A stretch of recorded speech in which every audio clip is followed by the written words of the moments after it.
ఇప్పుడు no cost cough syrup తో 60 రూపాయల విలువ గల ఇన్హేలర్ పూర్తిగా ఉచితం. దెబ్బకి దగ్గు జలుబు మాయం. తప్పు చేసిన వారిపై చర్యలు తీసుకోవాలని వరంగల్ జిల్లా కాంగ్రెస్ నేతలు డిమాండ్ చేస్తున్నారు. రేపటి క్రమశిక్షణ కమిటీ ముందు ఈ ప్రతిపాదన పెట్టనున్నారు.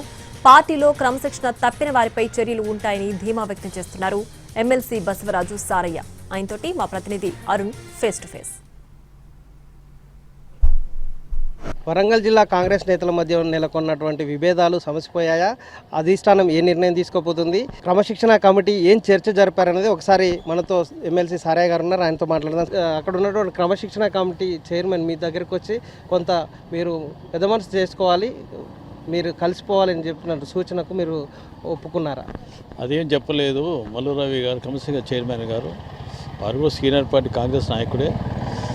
నిన్ననే అఖిల భారత కాంగ్రెస్ అధ్యక్షుడు మల్లికార్జున ఖర్గే గారు కూడా ఎవరైనా సరే క్రమశిక్షణ అంటూ లేకపోతే ఎవరైనా ఎంత పెద్దవాడే ఎంత చిన్న వదిలిపెట్టేది లేదని అంత పెద్ద ఆల్ ఇండియా కాంగ్రెస్ అధ్యక్షుల వారే ఆదేశించడం జరిగింది.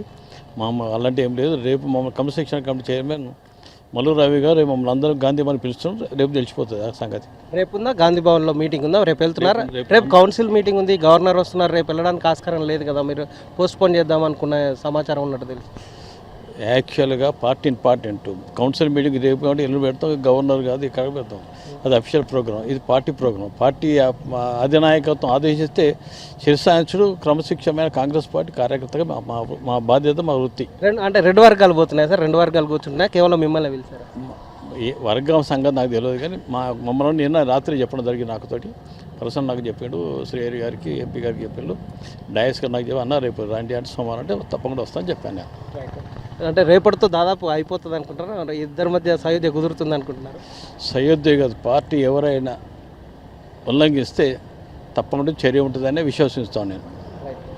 ఇప్పటికీ సయోధ్య కోసం వాళ్ళు ప్రయత్నం చేస్తున్నారు, కానీ క్రమశిక్షణ తప్పిన వాళ్ళ మీద ఖచ్చితంగా చర్య తీసుకోవాలనే డిమాండ్ అయితే మా వైపు నుంచి వినిపిస్తుంది. మొన్న మాట్లాడిన దాని ప్రకారం చర్చించాల్సిన అవసరం ఉంది, మీరు రావాల్సింది, మీకు సంబంధించినటువంటి సమాచారం ఇవ్వాలి, మీతో మాట్లాడాలి అని చెప్పిన సూచన మేరకు సభ జరిగింది కాబట్టి ఆ రోజు కుదరలేదు. ఆ తర్వాత రేపు క్రమశిక్షణ కమిటీ భేటీ అవుతుంది. క్రమశిక్షణ కమిటీ భేటీకి మీరు అందరు రావాలని సూచించిన నేపథ్యంలో రేపు సాయంత్రం క్రమశిక్షణ కమిటీకి వారితో మాట్లాడడానికి వెళ్ళే అవకాశం అయితే కనిపిస్తుంది. రేపు వరంగల్లో గవర్నర్ పర్యటన ఉంది. అలాగే ఇక్కడ గ్రేటర్ వరంగల్ మున్సిపల్ కార్పొరేషన్కి సంబంధించినటువంటి కౌన్సిల్ సమావేశం ఉంది కాబట్టి ఈ సమావేశం తర్వాత రేపు క్రమశిక్షణ కమిటీ సమావేశానికి వెళ్ళడానికి ఆస్కారం ఉంది.